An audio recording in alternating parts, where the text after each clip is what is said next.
2025. Please call the roll. Mayor Kus? Here. Mr. Preston? Here. Mrs. Lorenz? Here. Mr. Byers? Mr. Roberge? Here. Ms. Smith? Mr. McCarthy? Here. We'll begin with the Pledge of Allegiance.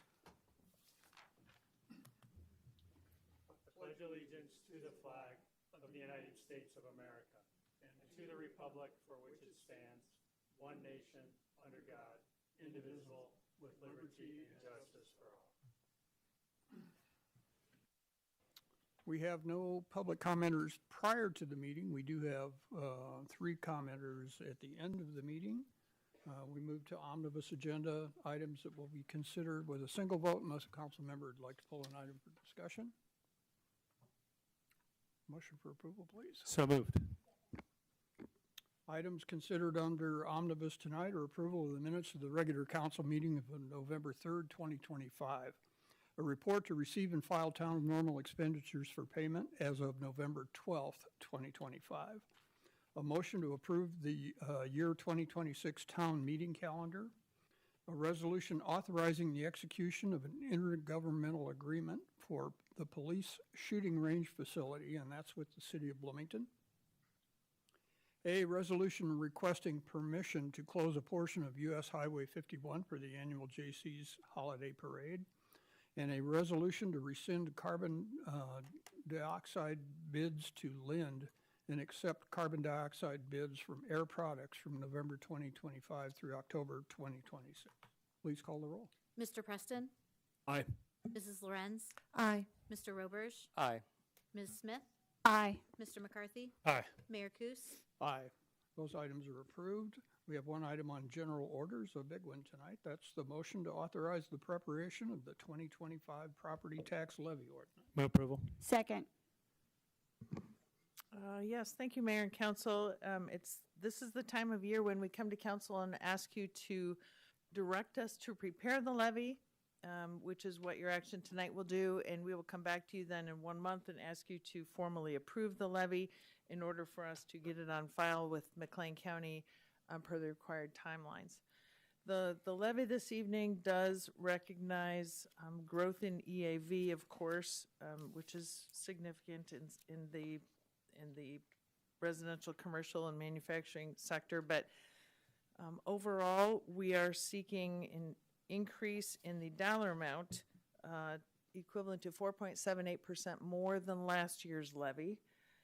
That dollar amount reflects an increase in the police pension funding obligation, the fire pension funding obligation, our IMRF, which is our pension program for non-public safety employees, and then Social Security and Medicare. So those are the 4 pension-related funding obligations that we're seeking through the property tax, and then an additional $500,000 for general fund in support of operations.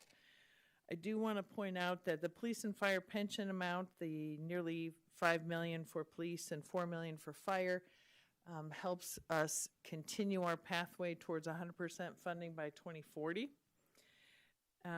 The IMRF funding level and Social Security, those dollar amounts in the pension or in the levy are funded 50% by property tax. The other obligation is coming from other general fund revenues. So that's how we are going to be paying for our IMRF and Social Security obligations. And then, as mentioned, $500,000 for the general fund. So the total dollar amount levied, which is the dollar amount we're asking McLean County to collect for our operations, would equate to $11.337 million. That's just for the town. In addition, through one action, we asked council to also approve the levy in support of the Normal Public Library. Their increase would reflects going from $4 million collected last year to, or levied last year, to $4.37 million. So when you combine both the town of Normal and the Normal Public Library levy, that equates to a total dollar amount of $15.7 million. So, and obviously Mr. Hune is here to answer any questions council might have about this particular revenue stream and our funding model. Mr. Hune did explain in quite detail in September at your meeting 2 months ago when we went over our financial trends report, how we are progressing with our funding levels for police and fire pension. And so I don't have much more to add, but certainly both Mr. Hune and I are available to answer questions. Questions or comments? Go ahead, Mr. Preston. Thanks. Just a quick comment or two on this. One, I am glad, as always, to see police and fire pension funding continue to increase as we strive to get to that 100% funded goal. That's been something that's been important for a long time. That said, the $500,000 of property tax money that's in the general fund is something that I've had issue with in the past, and continue to have some consternation on here, especially as costs continue to rise for people coming in from about every direction now. As people live their lives, the affordability crisis that so many are facing, I think that, while yes, this is only 4.8% increase in the town's portion of your property tax levy, it is, if every taxing body that a homeowner in normal pays property tax to, so, schools, Heartland, water, and the like, if every other taxing body increased 4.8% like the town is, the owner of a $280,000 home would be paying an additional about $360 based on this math, and I think that really adds up.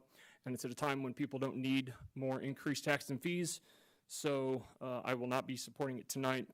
But I'm glad to see the contributions to police and fire pensions, and just the general fund money that I don't think is needed and shouldn't be taxed on people. Thanks. Ms. Lorenz? Well, I'm going to echo everything that Mr. Preston just said, but add a few other things. I, too, am glad to see us keeping our commitment to our first responders and their pension, as well as all of our obligations to retirement that is largely part of this levy. I do have a question, and that is if it's all right to talk about the library portion, because we are taking this in one action, right? Okay. I don't recall seeing such an increase for the library in the past. That's usually held a little bit more steady. Why are we seeing about a 9% increase? Sure, I'll start addressing this, and I'll ask Mr. Hune to come forward in case I miss anything. This is a little bit higher than we've seen in recent years. The property tax revenue is the library's only revenue stream. So this is their only opportunity to increase revenue when they need it. And the library has been finishing up their renovation project and using reserves. This is part of the strategy to help them build back their reserve level. And Mr. Hune, you want to supplement? Sure. I would just add that as they are going to be in that building for a little while longer, they're starting to program in things like HVAC, anything that might be for capital expense. In the past, we kind of held off on those things. There's uncertainty where the library is going to end up. But now that we know they'll be there for a while, they're building in more of a capital structure to repay certain things. So that also contributed to the increase in the levy. We work very closely with the library board. Staff was supportive of what they need there in their budget for that. So that's what we brought forward this levy for them. So in the past, when we've faced a sudden increase need, we've stepped things in over a couple of years. I can recall when we redid we had to respond to the new mortality tables for figuring pensions. We stepped that in over 2 years. Was consideration given to stepping this in over, say, 2 years?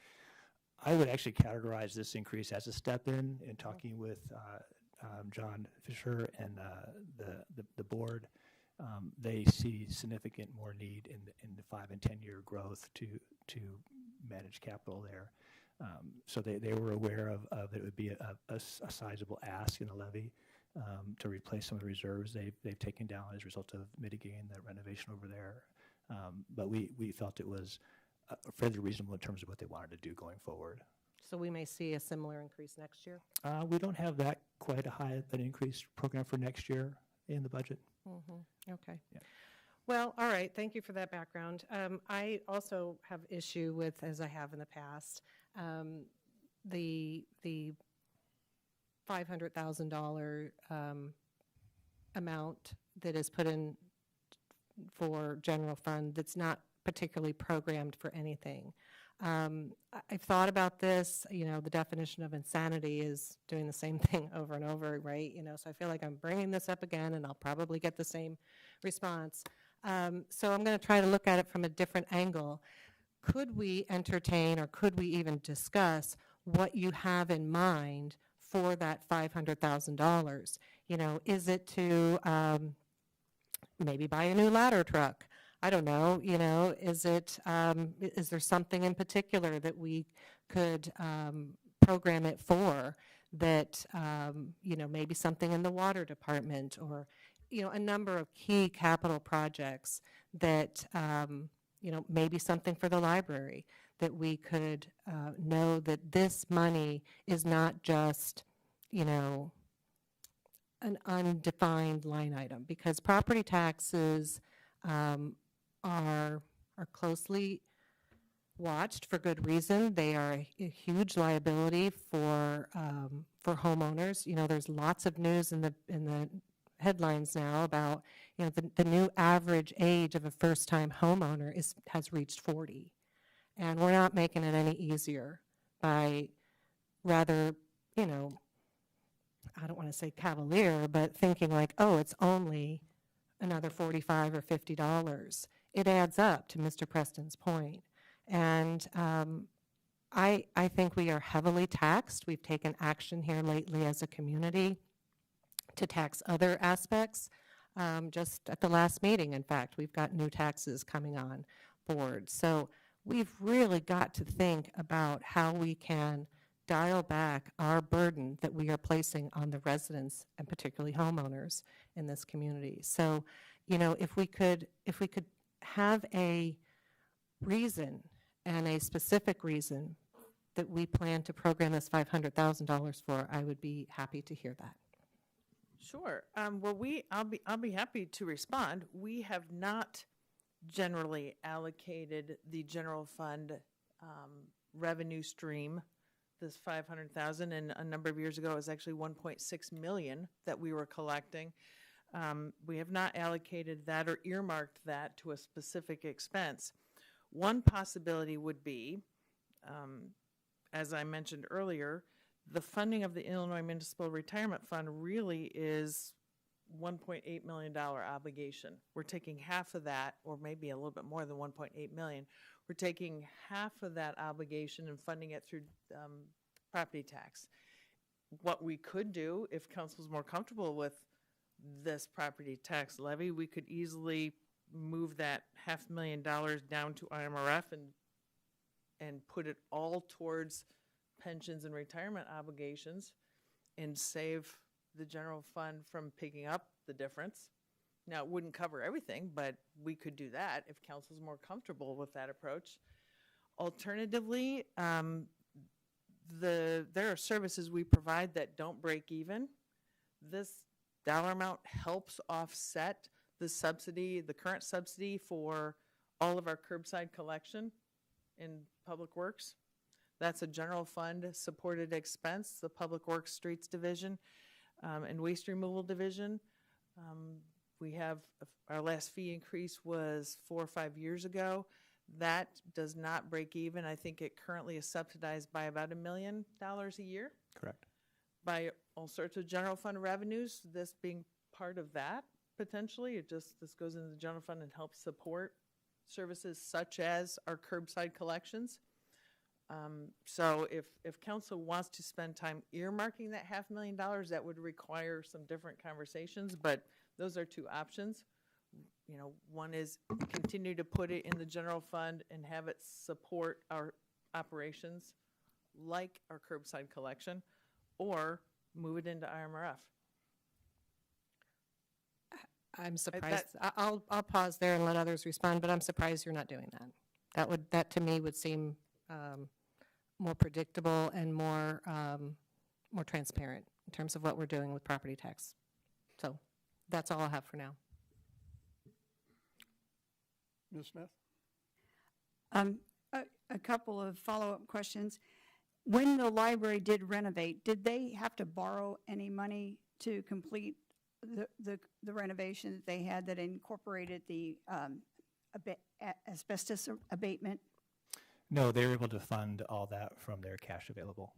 Okay, so we're not incurring any interest expense for the remodeled library that we have, and the library is seeking to restore a reserve that put them in a position to pay for cash with the things that they chose to do. And you mentioned an air conditioning system. Are there some other basic systems that they're keeping an eye on that may potentially be problematic in the foreseeable future? I don't have that information in front of me. I know they have several capital items they want to make sure they're funding in the future, and that's part of that. A lot of that increase in levy was to reestablish their target reserves that are still available there, but they're at minimums because of what they had to use to renovate and mitigate the asbestos. So essentially, they burned through all their cash down to a minimal point, which we felt comfortable with, but we want them to return to a more stable position going forward. So that the capital need and restoring reserves was the primary push to have that levy up a little bit. So in essence, they're creating a sinking fund to have a cash reserve develop to offset what is an accounting entry for possibly a depreciation expense. So in a home situation, it's advisable to have 6 months of reserves of your income so that you can weather an emergency. Does this amount that they're asking for, can you estimate what a percentage of their annual expenditures it might be? Sure. The library operating fund, we're trying to get back to a 20% reserve of their expenses, which is about $1 million. We're trying to maintain about $500,000 in their vehicle and equipment reserve funds, where the general fund has. And they also have a third fund that for major capital, they're trying to set some money aside. Not a lot's going in there at this point in time, kind of being mindful of the step-in process for their rates. So I think what they're trying to do makes a lot of sense in terms of returning to reserve levels for operating, to establish an equipment fund that is at a good level, and then putting some money aside for major capital in the future. And again, as a reminder, there is no interest expense That's correct. that the library is bearing because they were able to pay cash for the recent updates to their facilities and remedy a serious asbestos problem. Following up on the question about the contingency fund, and I apologize for not giving you more time to research this, but we've had the $500,000 down from over $1 million in prior years for this contingency. Is there any knowledge of how that $500,000 might have been used, or did it get diverted to a number of issues? Because I know we have had contracts come back to us above even the engineer's estimates for those projects, and we've, in one case, or in several cases, we have refused the contracts and waited to see if there was some way we could modify it, only to have them come back on Beach Street at even higher than they had the last year, and we had to go ahead and bite the bullet and do that. So do you have any other instances of where that $500,000 might have been diverted to prepare for instances such as that? Before we go there, that is not a contingency fund, the $500,000. Okay. It goes to the general fund for general expenses. Just for general expenses. So is, In- then in well, that, In that particular example, specifically the Beach Street example, that was a roadway fund expense. The roadway fund is funded solely by transfers from the general fund to the roadway fund. So Okay. it just requires us to transfer more money into the roadway fund when our road projects, like the Beach Street one, continue to be over our cost estimates. and again, financial recommendations are for households to have 6 months of reserves, and $500,000 compared to our budget, I would hazard a guess, is not even 6 months of expenses that we might incur. Right. Well, when I said $500,000, I meant that for the library's equipment reserve. The $500,000 in the general fund flatter rate, that goes to general fund only. So they're different $500,000 I'm talking about there. Okay, that's all I had. Mr. McCarthy? Thanks, Mayor. Ms. Reese, just following up. So I think I know the answer to this, but I think it's bearing, or it's worth asking out loud. You mentioned one responding about line item deciding on the 500,000 that we could move it down to IMRF. That won't cover all of it. Once upon a time, pension payments were fully funded through property tax. That is not the case anymore, correct? Yeah, yes. Some time ago, we used to fund 100% of the levy funded, 100% of IMRF and Social Security and Medicare, and then also 1.6 flat amount to general fund. Over the years, to manage the tax levy and to make it, more affordable in a sense, we started cutting back on the 1.6 to zero, and we decided to just fund half of the money from IMRF and from levy, and then half from general fund resources. So we made efforts over the years to try to minimize the growth of that in that process. So you trying to minimize property tax increases, and we went outside property tax and started using general fund revenue to support pension payments. Correct. Okay. So for me, the discussion of 500 to IMRF or take it out, put some in the general fund and take some out for pension is paper. For me, we're going to fund the pensions fully, and I guess I take a much more pragmatic approach. Since I've been on the council for 13 years, I've been a steadfast supporter of funding pensions at 100% level and not kicking the can down the road. When the town hires people that make a promise, and it's our responsibility every single year to vote to fund that obligation. So when employees retire, the money is there and available. And I think, plain and simple, that's our obligation. We have one funding proposal in front of us tonight. Voting yes is yes, I will fund the pensions. Voting no is no, I will not vote to support funding the pensions. That's all that's in front of us tonight. It's a very cut and dry decision for me. I will be supporting funding pensions. Mr. Preston. Thanks, Mayor. That last characterization just isn't accurate for Mr. McCarthy. I have to respond to that. A yes vote tonight is voting on the single proposal that is with us. A no vote tonight, in my case, is voting no to the additional $500,000 that is just going to the general fund as part of the big pool, not going to pensions at all, and both can be accomplished. It's suggesting that it was either or, and that a vote against is a vote against pension. That's just not accurate at all. If you choose to parse your vote that way, you've stated that, but I would agree with Mr. McCarthy. A yes vote's a yes vote, and a no vote's a no vote. Go ahead. I would like to ask if we could parse out this vote so that we can show what we are supporting. You could make that amendment. I would like to amend that we take votes on the pension liability separate from the $500,000, separate from the library. So there would be 3 votes altogether. Legal, are we on good ground there? I'll need a little more direction on the motion here. Are you making a motion to amend the motion on the table to bifurcate this into 3 separate votes? That's correct. I'm not changing the dollar amount that you're bringing forth, which is part of the agenda. That is our job tonight, is to give you direction on a dollar amount for the levy. I'm just asking that we bifurcate or trifurcate how we take the vote, because I feel like the $500,000, in simple terms, is pork. With no other explanation, Mr. Mayor, it is pork. Now, if you could tell me that it's going to be used for a ladder truck or for library improvements or something else more specific, then I can get behind it. But simply saying, because the city manager said that we're going to start putting $500,000 in as a line item, just because we always did it that way when it was $1.6 million.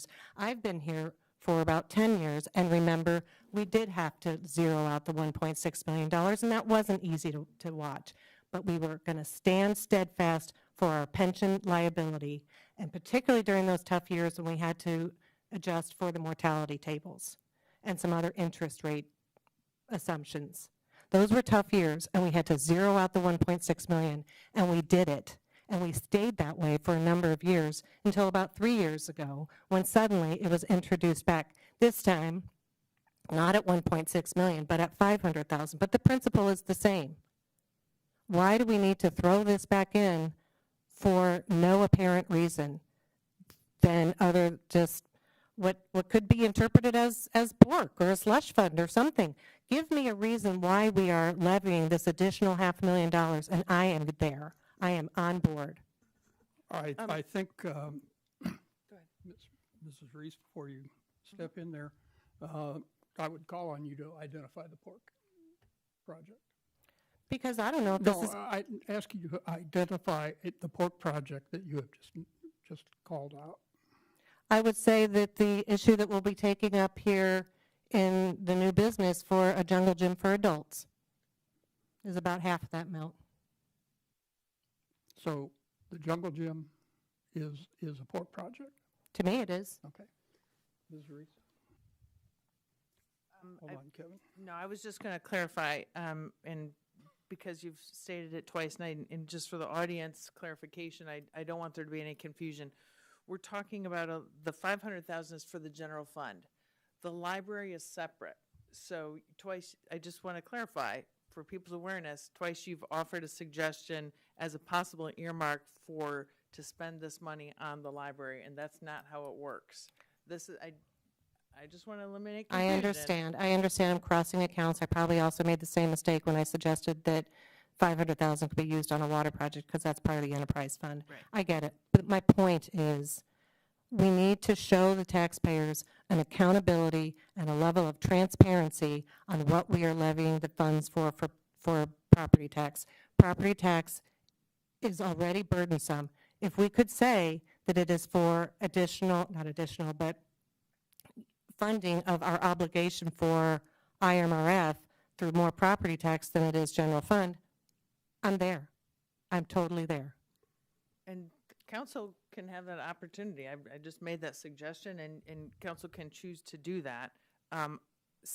In terms of if it just stays in the levy as a $500,000 to go into the general fund, we have not, as a body, historically earmarked revenues like that. If council wants to do that in the future, we'll lay out a plan in accordance to how council wants to earmark dollars. Mr. McCarthy? Thanks, Mayor. Yeah, certainly this has gotten more excitement than I anticipated, but that's okay. I don't know if it's appropriate for us to talk about shifting from the proposed amounts and directions now, or that's a budget level conversation later. I'm not sure Ms. what you're... Ms. No, I Reese had think, do you mean, and sorry to jump in, yeah, go ahead. do you mean moving the suggest- $500,000 from the general fund line down to the IMRF line? Yes. I think now would be the appropriate time to discuss that, because when we come back to council in a month, it's going to reflect the dollar amounts, Exactly. and people will need to know what kind of levy we are preparing. So I guess I'll leave it at that for now until we discuss this further. Great. So, particularly during property tax levy, we generally follow, for the public's, to let you in on process a little bit. Generally, we don't like to budget from the table, particularly when staff is putting a tremendous amount of time in trying to sort out how much they need for what pieces of funding pensions, funding Social Security, funding a whole host of things. And to level set, we're clued into this weeks ago, so we know what this is ahead of time.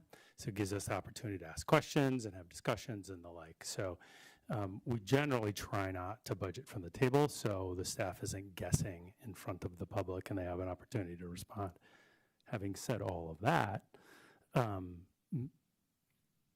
are you saying that moving that 500,000 down to that line is a non-factor for you, or that's going to require time to go back? No. I don't think it requires us to go back and prepare the levy because the total dollar amount does not change. Okay. It's just which pot does it go into? And I'm looking at legal to make sure and finance to make, everybody nodding to see if that's accurate. Okay. Everybody's okay.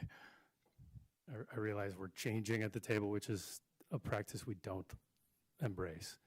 And so I'm perfectly happy if that helps my colleagues out to say, let's move the 500,000 to IMRF. That helps everybody out. I'm okay with that. So I'd make that motion to adjust the proposal to move the 500,000 out of the general fund down into the IMRF line. So we have a motion and a second to move the $500,000 from general, Excuse me, do I need to remove my motion? I'm sorry? Do I need to remove my motion? No, it was never seconded, so. Discussion on that? Please call the roll. Mrs. Lorenz, So to clarify, this is what I've asked to do, is to move the 500,000 out of just a general fund, non-defined. The motion before you is to move the $500,000 allocated to general fund to $500,000 allocated to IMRF. Thank you for clarifying. IMRF pensions. And my vote is aye. Mr. Roberge, Aye. Ms. Smith, Aye. Mr. McCarthy, Aye. Mr. Preston, Aye. Mayor Kus. Aye. That motion is approved. Further discussion on the levy. Please call the roll. Mr. Roberge, Aye. Ms. Smith, Aye. Mr. McCarthy, Aye. Mr. Preston, No. Mrs. Lorenz, Aye. Mayor Kus. Aye. That motion is approved to authorize the preparation of the 2025 property tax levy. We have one item of new business tonight, and that is a resolution authorizing participation with the National Fitness Campaign for installation of a fitness court. Move approval. Second. Discussion on this item. Thank you, Mayor and Council. This particular item we put on new business because we originally presented this as a concept a few years ago. It was withdrawn. We're bringing it back, but it's new to, again, some folks, and it's to reintroduce this as a concept for Rosa Parks Commons. I think Mr. Damry was pretty thorough in his report explaining the purpose of the court. The location was selected because of its trailhead and parking and number of users of that park and the trail. We think it'd be popular. Mr. Damry indicates that I believe there's 34 installations already in the state of Illinois. The council report mentions a few in central Illinois, including East Peoria. So we've heard good things. If council supports this, then we would begin the process of seeing if there are some sponsorships to help offset the cost.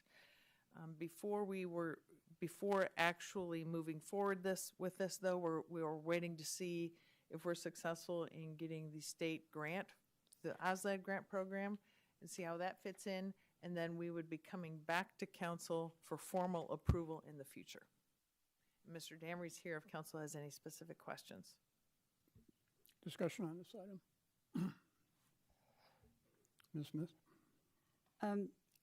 I had asked some questions in my email in advance, one of which was why the selection of Rosa Parks, and Ms. Reese indicated because it was a trailhead location and the traffic it has, but she also mentioned in her response to me that because it's in such a public-facing location, that it was thought that it would attract interest because there is quite a bit of traffic on Rab Road, and it's highly visible.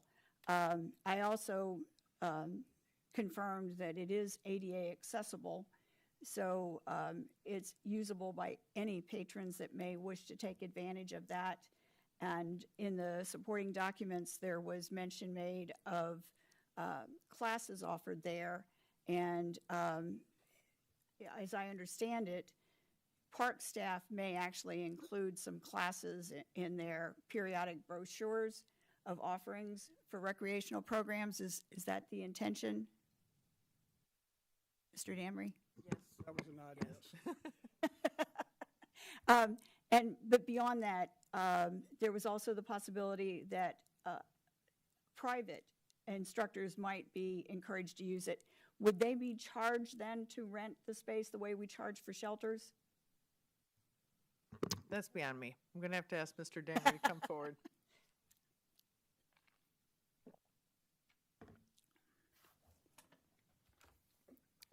Yeah, thanks for the question. That hasn't really actually been decided yet at this point, but the idea was to make it available to other organizations within the community to just promote not only their business, but also, you know, fitness in general.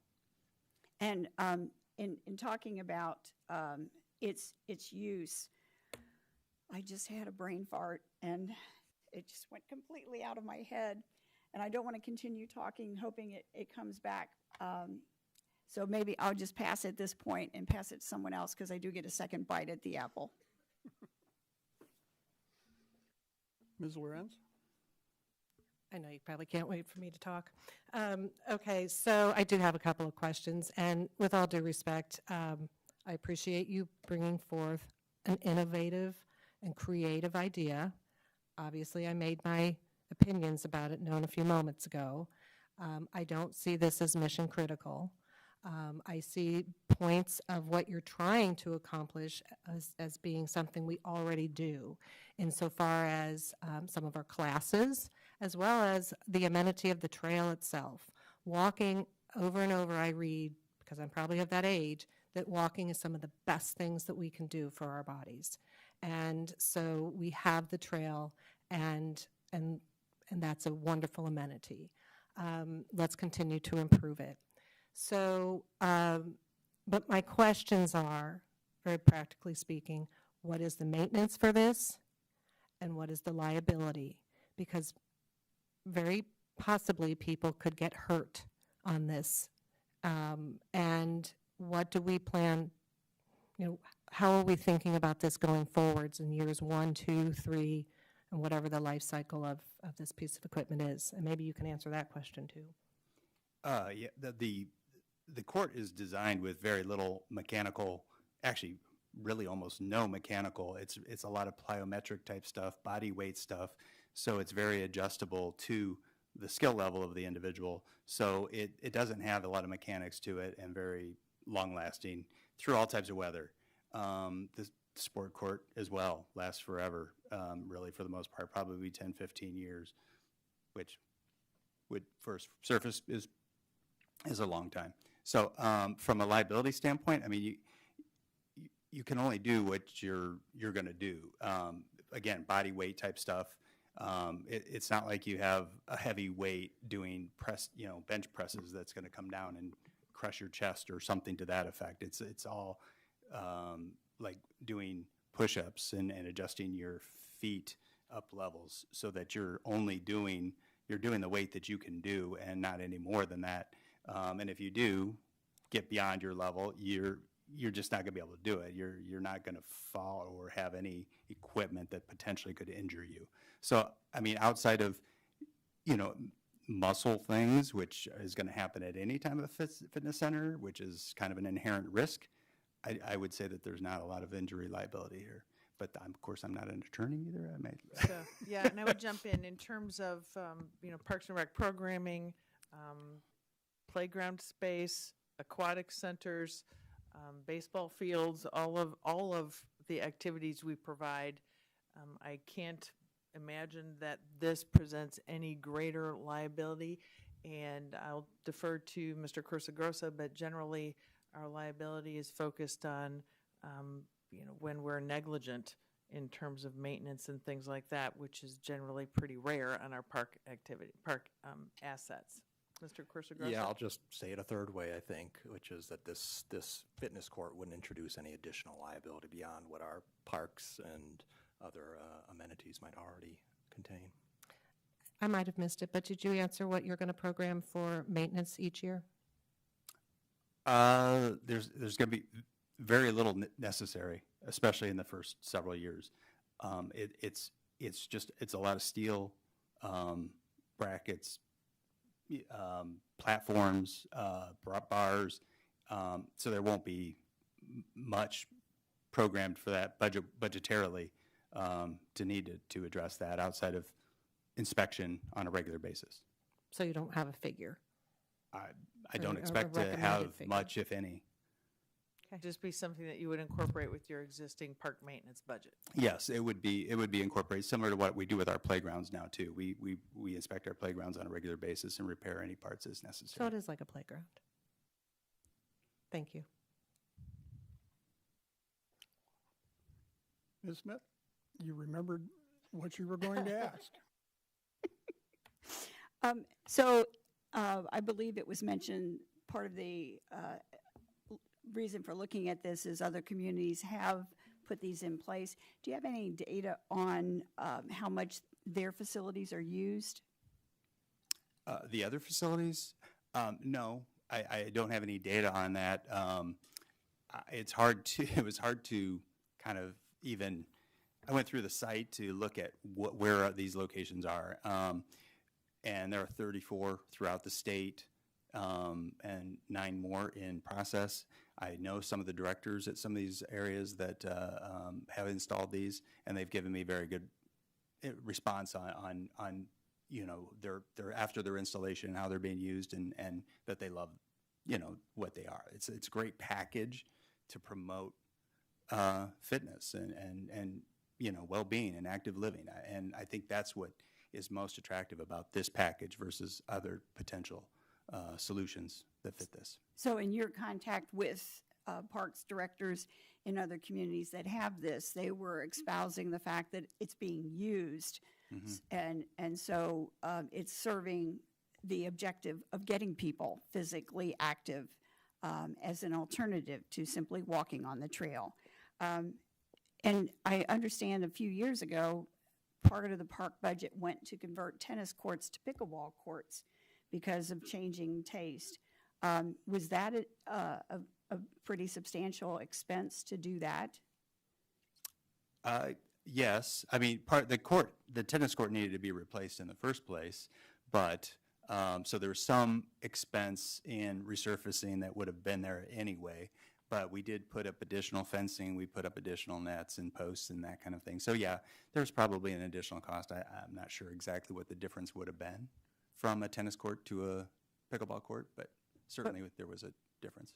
But there was an effort to follow changing trends in physical activity when the decision was made to, instead of just continuing with tennis courts, make it possible for them to be used, those same areas to be used for pickleball, correct? For sure, yeah, yep.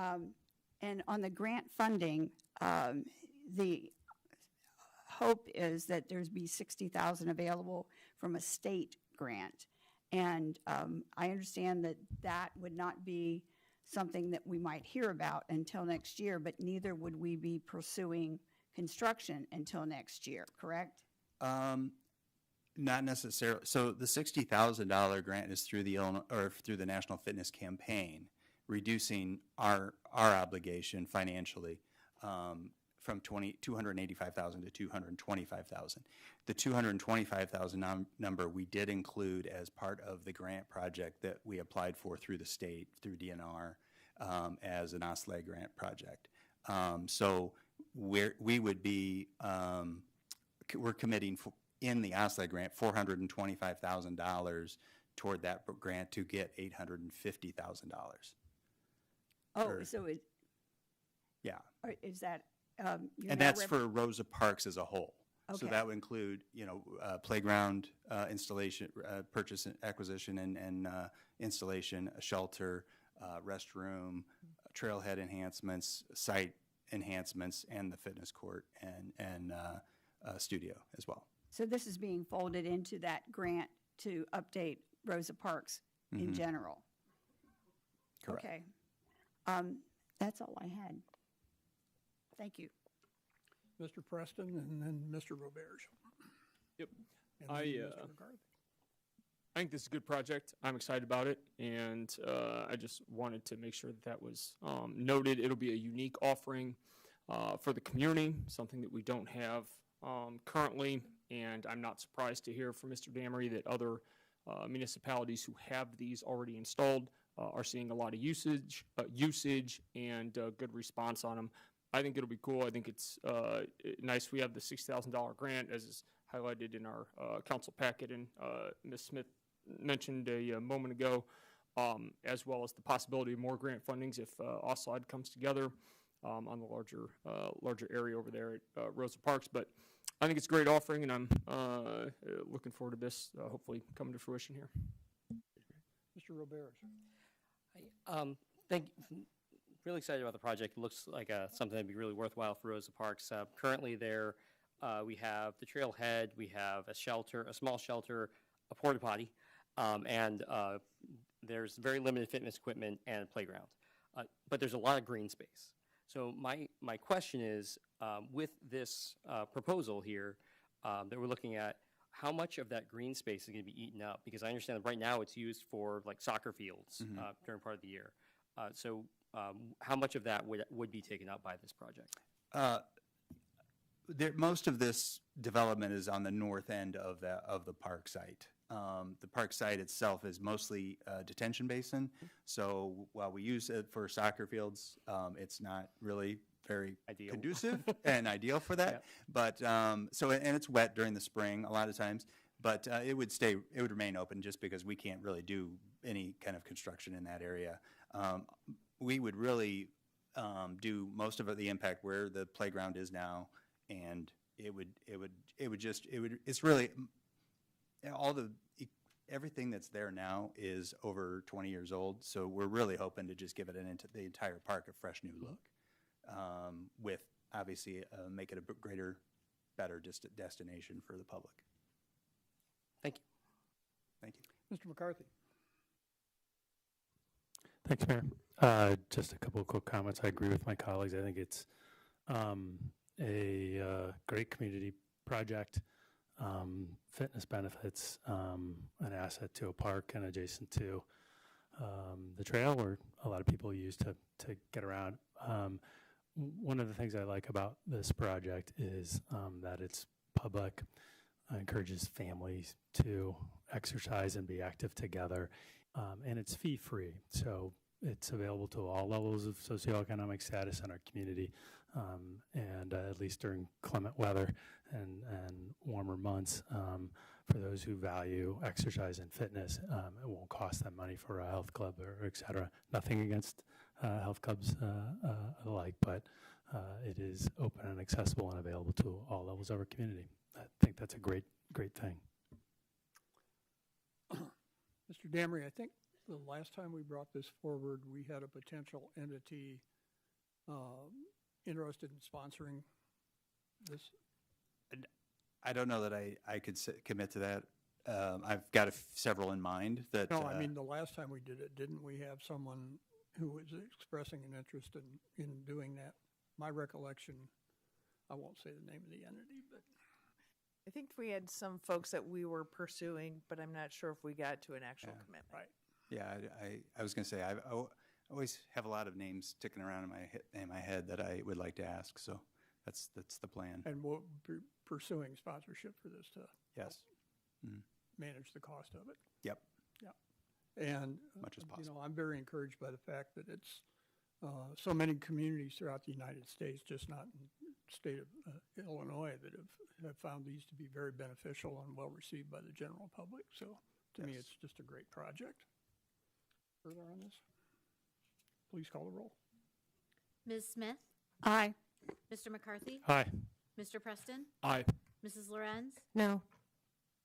Mr. Roberge? Aye. Mayor Kus? Aye.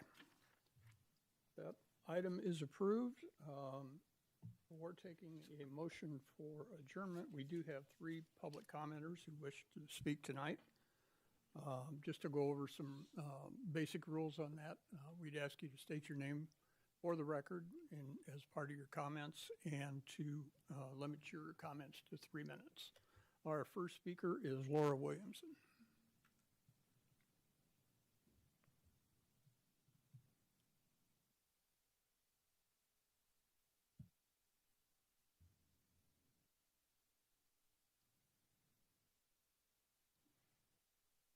Any one of those will do. First time speaker.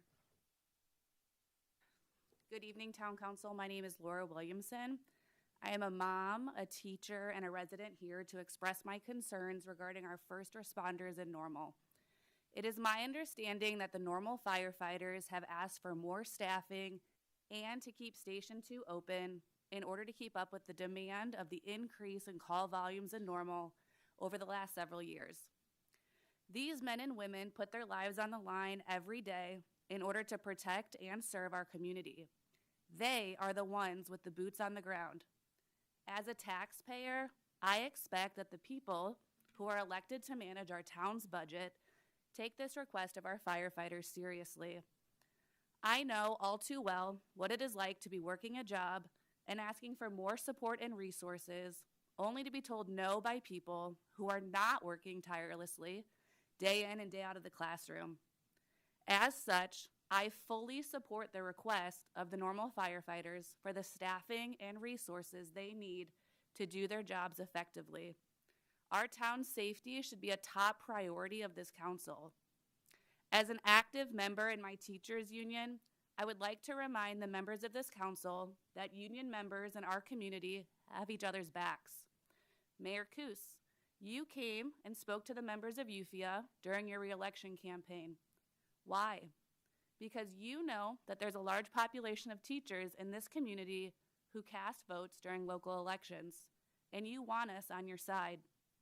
When re-election comes around again, I will be sure to mention to the Unit 5 Education Association members how our union brothers and sisters of Local 2442 were listened to or not listened to when they asked for this support. I will be sure to mention how the closing or not closing of Station 2 affects call times to several of our Unit 5 schools. My request tonight is that you keep Station 2 open and to address the need of more staffing to support the increase in call volumes. I am asking that you listen to the men and women who tirelessly work to protect our community and simply want the resources to do this safely and effectively. Your constituents will remember your action or inaction in this matter when the next election happens. Thank you for your time. Our next speaker is Kate Matthews.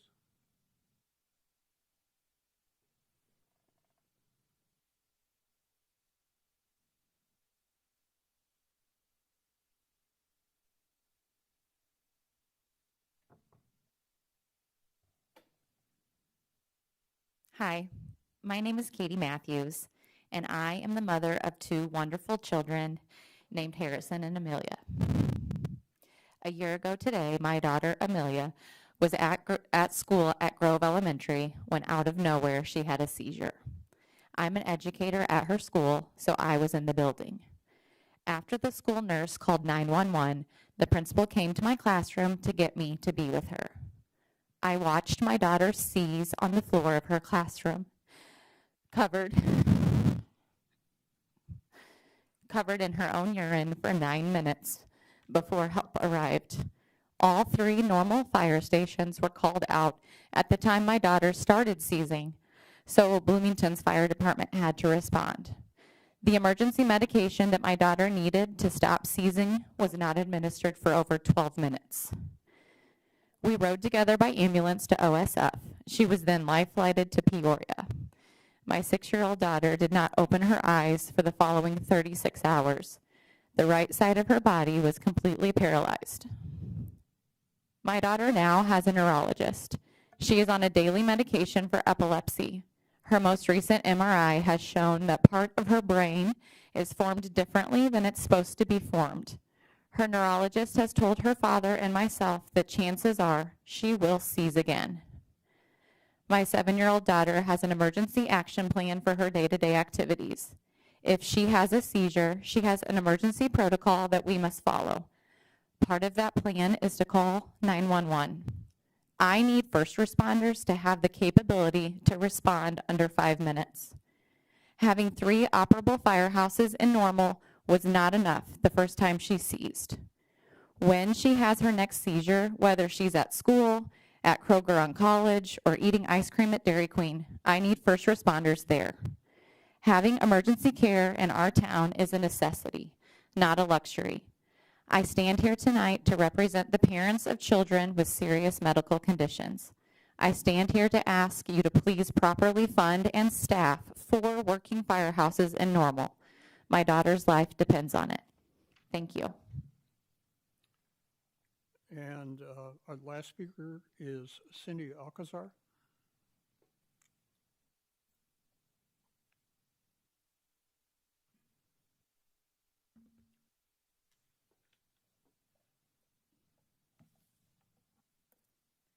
Good evening, Council. My name is Cindy Alcazar. I'm a Planning Committee member, Council member with the McLean County ROSC. We are a coordinated network of recovery support services for individuals in recovery from substance use and mental health challenges. We are currently promoting our annual community survey to assess substance use and mental health in the community.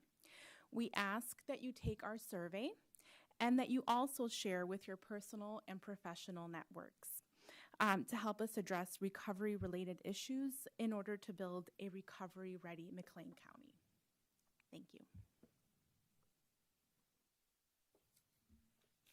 Before taking a motion for adjournment, are there concerns or comments? Ms. Lorenz? Well, I did come prepared with a concern. Interestingly, I wasn't aware of some of the post commenters here and the fact that my topic would be similar to theirs. I have about 3 minutes. I will stay scripted. I won't get off on a tangent. What I'm going to talk about is this issue of the fire coverage discrepancy. And I'm going to kind of break it into 2 parts, what we know and a call to action. So what we know is that 2 weeks ago, the fire union shared at least a high-level findings from their study showing that closing of College and Blair Station will likely degrade coverage in the central part of our community. Their study largely challenges the assumptions of our 3-station model because the underlying assumptions of that model are based on 2014 study. That was the last time a comprehensive study was done, to my knowledge, and no further updated material has been brought forward, at least to the council. So that's one thing we know. We also know that earlier this fall, they shared these findings with their department leadership.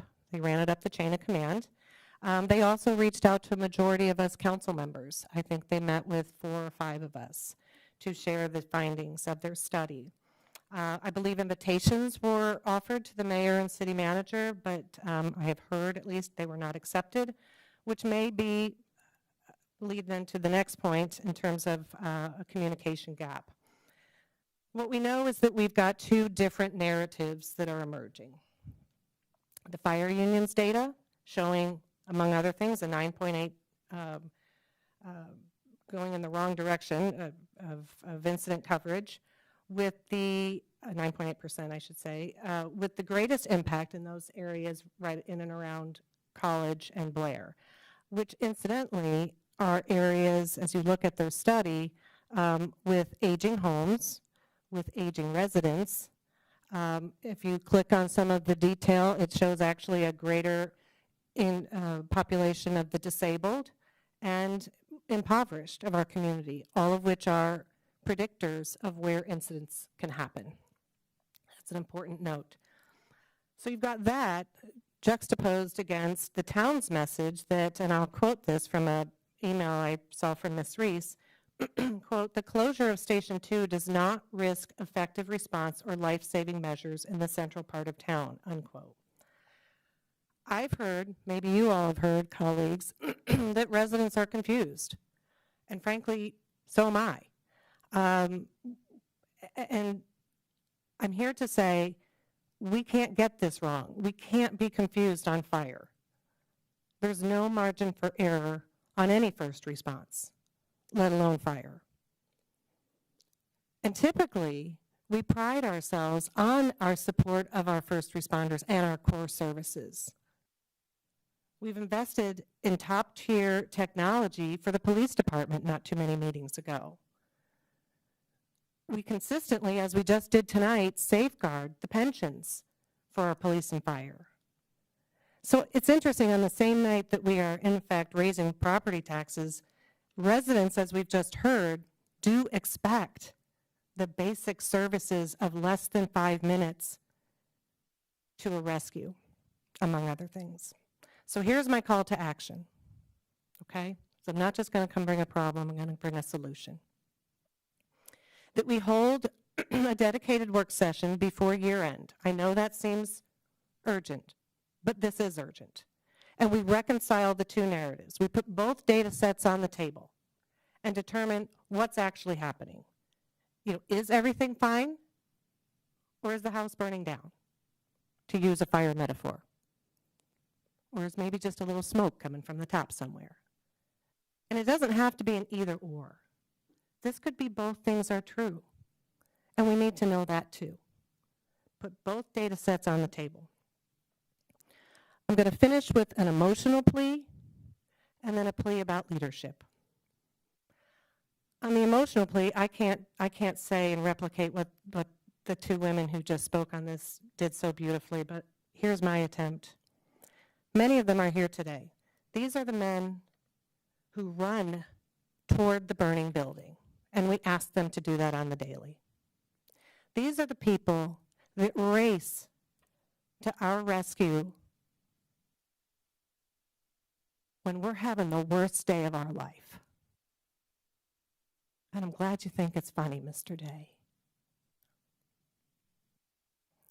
When we're having the worst day of their life, and they're going to work their tail off to make sure it's not your last. It is the least we can do to sit down and to see them and ask them what their concerns are. It's the least we can do. Now, on a leadership level, we all have many issues. You've far exceeded your 5-minute window. And I'm finishing up. Thank you for the reminder. Part of leadership is triaging what we need to get, where we need to give our attention. Two attributes I look at all the time: what's urgent, Ms. Lorenz, you've exceeded your time. and what's at risk. We need to You act have on this. exceeded your time. We need to ask act. you to stop. You've exceeded your time. I asked 3 council members to join me in bringing this work session to an Do agenda. I have a motion for adjournment, please? So moved. Second. Please call the roll. Mr. McCarthy? Aye. Mr. Preston? Aye. Mrs. Lorenz? Aye. Mr. Roberge? Aye. Ms. Smith? Aye. Mayor Kus? Aye, we are adjourned.